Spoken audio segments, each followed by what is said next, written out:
देखिए बेटा, आज का जो हमारा टॉपिक है अपॉर्चुनिटी कॉस्ट। अब देखिए अपॉर्चुनिटी कॉस्ट क्या होती है। अपॉर्चुनिटी कॉस्ट होती है refer to value of factor in its next best alternative use. मान लीजिए आप किसी भी कंपनी में सर्विस पर जाते हैं। कंपनी ए में जाते हैं आप, ए कंपनी आपको 40,000 रुपये पर मंथ देती है। बी कंपनी में जाते हैं, बी कंपनी आपको 50,000 रुपये पर मंथ देती है। सी कंपनी में जाते हैं, सी कंपनी आपको 60,000 रुपये पर मंथ देती है। तो बेस्ट अल्टरनेट यूज आपके लिए हो गया 60,000 रुपये। आप उस कंपनी में जाएंगे जहां आपको 60,000 रुपये मिल रहे हैं, ठीक है। तो वो आपका अपॉर्चुनिटी कॉस्ट हो गई कि आपको तीन अपॉर्चुनिटी मिली है, 40,000 की, 50,000 की, 60,000 की। उनमें जो बेस्ट अल्टरनेट है वो है आपका 60,000 रुपये। तो आप 60,000 रुपये जहां कंपनी में आपको मिल रहे हैं वहां आप सर्विस करेंगे। इसी तरह जो दूसरा एग्जाम्पल जो आपको बोर्ड पे दिया हुआ है कि आपके पास 1 हेक्टर लैंड है, उस पर आप व्हीट का प्रोडक्शन कर सकते हैं, राइस का प्रोडक्शन कर सकते हैं, मैच का प्रोडक्शन कर सकते हैं, शुगर केन का प्रोडक्शन कर सकते हैं। अगर आप व्हीट का प्रोडक्शन करते हैं तो उसकी मार्केट वैल्यू 10,000 रुपये है। अगर आप राइस का प्रोडक्शन करते हैं तो उसकी मार्केट वैल्यू 8,000 रुपये है। अगर आप मैच का प्रोडक्शन करते हैं तो उसकी मार्केट वैल्यू 7,000 रुपये है। और यदि आप शुगर केन का प्रोडक्शन करते हैं तो उसकी मार्केट वैल्यू 12,000 रुपये है। और आपकी जो टेक्निक्स है वो कांस्टेंट है और जो रिसोर्सेज हैं वो फुल्ली यूटिलाइज हैं। ये आपकी एजम्पशंस ली गई है, ठीक है। यानी टेक्नोलॉजी में किसी प्रकार का कोई चेंज नहीं होगा और जो आपके अदर रिसोर्सेज हैं जिनकी से हम प्रोडक्शन कर रहे हैं वो फुल्ली यूटिलाइज है। तो आपके पास 4 अपॉर्चुनिटी हैं, तो आप कौन सी अपॉर्चुनिटी को सिलेक्ट करेंगे? शुगर केन को, क्योंकि वहां 12,000 रुपये आपको अचीव हो रहा है, ठीक है। तो आपकी अपॉर्चुनिटी कॉस्ट कितनी हो गई? 12,000 को सिलेक्ट किया। और उससे पहले आपने क्या छोड़ा? उससे पहले आपने क्या छोड़ा? 10,000 रुपये छोड़ा। Alternate use, best alternate use तो 12,000 हो गया। और अगर ये 12,000 रिसीव नहीं होता तो आप क्या करते हैं? गेहूं का प्रोडक्शन करते हैं, क्योंकि वहां 10,000 मिल रहे हैं। तो ये आपकी अपॉर्चुनिटी कॉस्ट कहलाएगी। क्लियर हो गया ये पॉइंट? कोई कंफ्यूजन इसमें नहीं है। अब देखिए दूसरा पॉइंट आता है मार्जिनल अपॉर्चुनिटी कॉस्ट। अब देखिए मार्जिनल अपॉर्चुनिटी कॉस्ट हम किस प्रकार से निकालेंगे? Marginal opportunity cost, marginal opportunity cost के लिए production X, production Y, production X और प्रोडक्शन Y। तो देखिए 0, 1, 2, 3, 10,000, 9,000, 7,500, 5,500। तो मार्जिनल अपॉर्चुनिटी कॉस्ट हम किस प्रकार से निकालेंगे? मार्जिनल अपॉर्चुनिटी कॉस्ट निकालने के लिए यहां डैश लगाएंगे। 9,000 और 10,000 का डिफरेंस कितना है? 1,000। इन दोनों का डिफरेंस कितना है? 1,500। इन दोनों का डिफरेंस कितना है? 2,000। ठीक है। यहां तो देखो ये रिड्यूस हो रहे हैं और यहां इंक्रीज हो रहे हैं। तो मार्जिनल अपॉर्चुनिटी कॉस्ट क्या कहती है?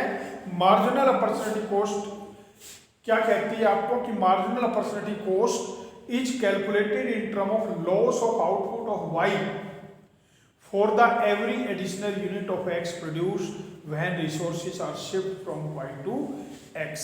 तो मार्जिनल अपॉर्चुनिटी कॉस्ट कैसे निकालेंगे? मार्जिनल अपॉर्चुनिटी कॉस्ट निकालेंगे delta Y divided by delta X, loss by gain. यहां लॉस हो रहा है, यहां देखो यहां गेन हो रहा है, एक एक एक, यहाँ तो इंक्रीज हो रहा है तो यहाँ गेन हो रहा है और यहाँ हो रहा है। तो ये देखिए मार्जिनल परसेंटेज कॉस्ट यहाँ निकालेंगे। यहाँ आप 1000 बटा 1000, यहाँ 1500 आ जाएंगी और यहाँ आपकी कितनी आ जाएगी 2000। ये आपकी मार्जिनल परसेंटेज कॉस्ट आ जाएगी।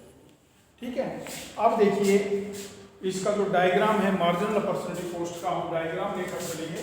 तो एक्स एक्सिस, वाई एक्सिस, इस पर हम यूज 1 और यूज 2, ये आपका प्रोडक्शन पॉसिबिलिटी कर्व हो गया।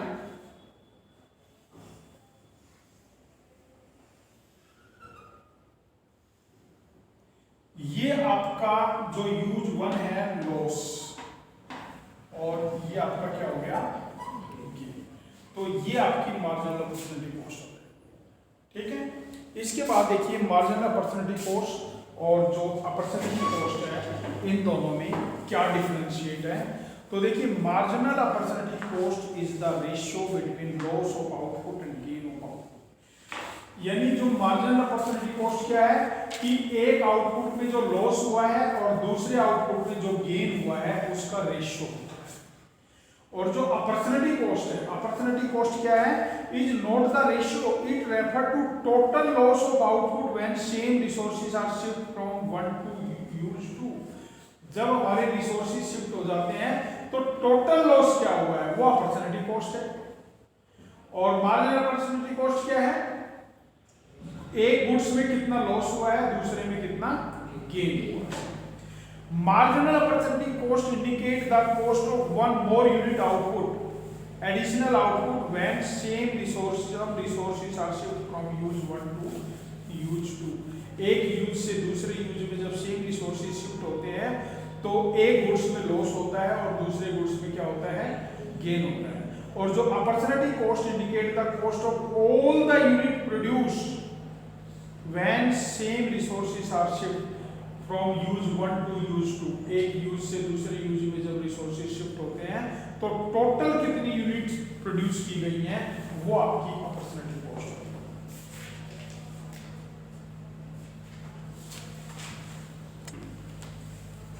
देखिए व्हीट और क्लॉथ, तो इसमें क्वेश्चन दिया हुआ है an economy produce 2 goods wheat and cloth, following table summarise its production possibility, calculate the marginal opportunity cost of producing more cloth in place of wheat at various combination, what does it indicate, draw the production possibility curve, what is the shape of this curve. तो देखिए wheat KG में दिया हुआ है, cloth metre में दिया हुआ है। व्हीट का जो प्रोडक्शन है वो रिड्यूस हो रहा है और जो क्लॉथ है उसका प्रोडक्शन क्या हो रहा है इंक्रीज हो रहा है। तो देखिए जो मार्जिनल अपॉर्चुनिटी कॉस्ट निकालेंगे यहाँ तो 0। अब देखिए लॉस, यहाँ कितना लॉस हुआ है 10 का लॉस हुआ है, गेन कितना हुआ है 25, लॉस बाई गेन लेना है। ठीक है, यहां पर देखिए लॉस कितना हुआ है 20, gain 25, loss 30 gain 25, loss 30 gain 10, loss 10 gain 2।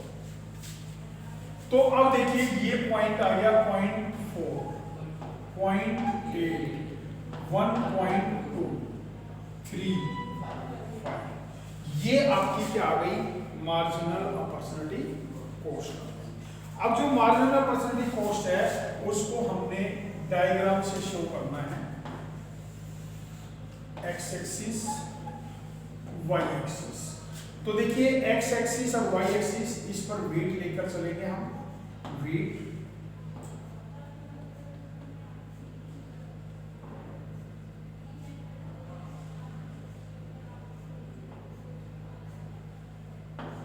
दस, 20, 30, 40, 50, 60, 70, 80, 90, 100। इस पर हम क्लॉथ लेकर चलेंगे। क्लॉथ जो है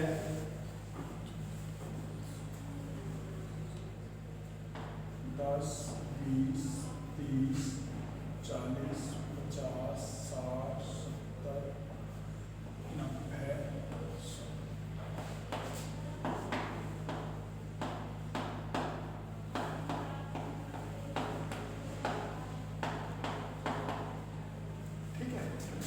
अब देखिए आपने जो पॉइंट लेना है 0 100, वेट आपके 100 है और ये 100 है और ये 0 है। इसके बाद 90 पे 25, यहाँ 25 से देखो यहाँ आएगा तो 90 से 25 ये मिला देना है आपने, ठीक है। इसके बाद 70 पे 50 है,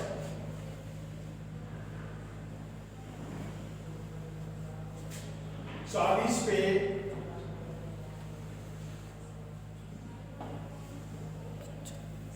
75 है, 10 पे 85 है और ये 87 है यहाँ, ठीक है। तो अब हम क्या करेंगे, इन पॉइंट्स को मिलाएंगे।